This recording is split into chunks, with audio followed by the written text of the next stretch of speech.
for LeCompte. He was a little quiet that day training, and he coughed the whole way around there. And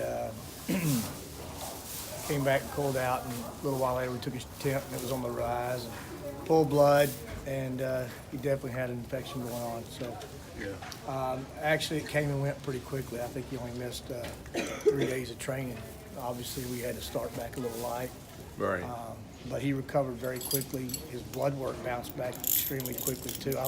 You breathed him like about a week and a half later? Yeah, I was pleasantly surprised how quick his blood work came back around. So it was just bad timing.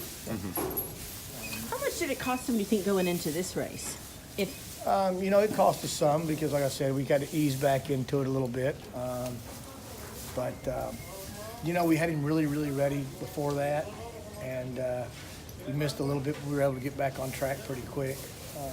I guess I'm more concerned about the amount of time between the Breeders' Cup and here.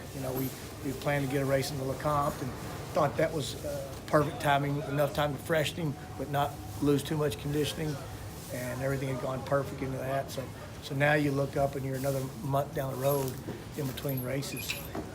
So I think we're at a little bit of a disadvantage, but I couldn't be happier with the horse. It is a big leap still because these horses are a lot more seasoned now. At the Breeders' Cup, obviously we had a bunch of nice horses. It's proven to be a good race. A lot of horses have already come out of the Breeders' Cup and come back to win stakes, so it looks like it was a pretty solid race.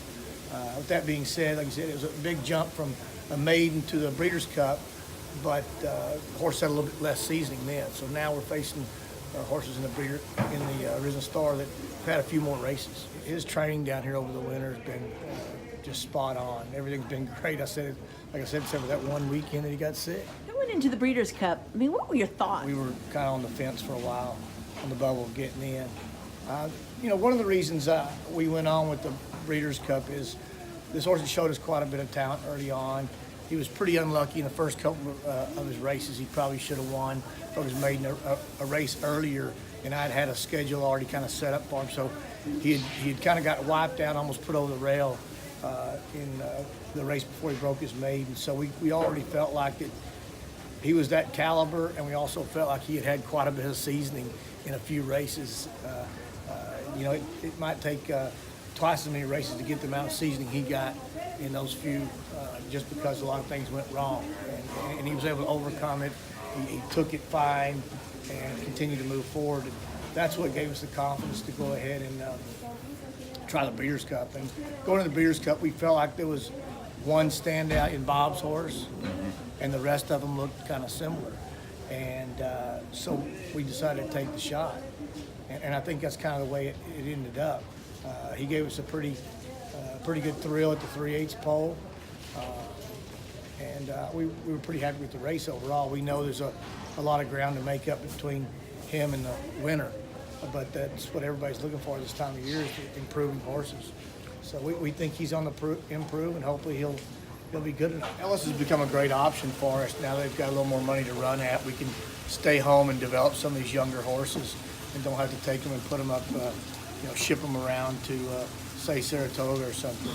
And so it's given us an opportunity to stay home, not put quite as much pressure on them, and give them a chance to develop. And that's kind of where this horse was. We had a kind of a plan for some of the Kentucky stakes there in the fall, and obviously he missed some of the early ones, but ended up in the Breeders' Cup. So it's been a great deal for us. I think it's getting better and better every year. You've seen a lot of good 2-year-olds come out of there the last few years. Chester's not too far from there, so he likes going there. It's like his home track. So it made it a fun deal for him to be able to go there and watch him.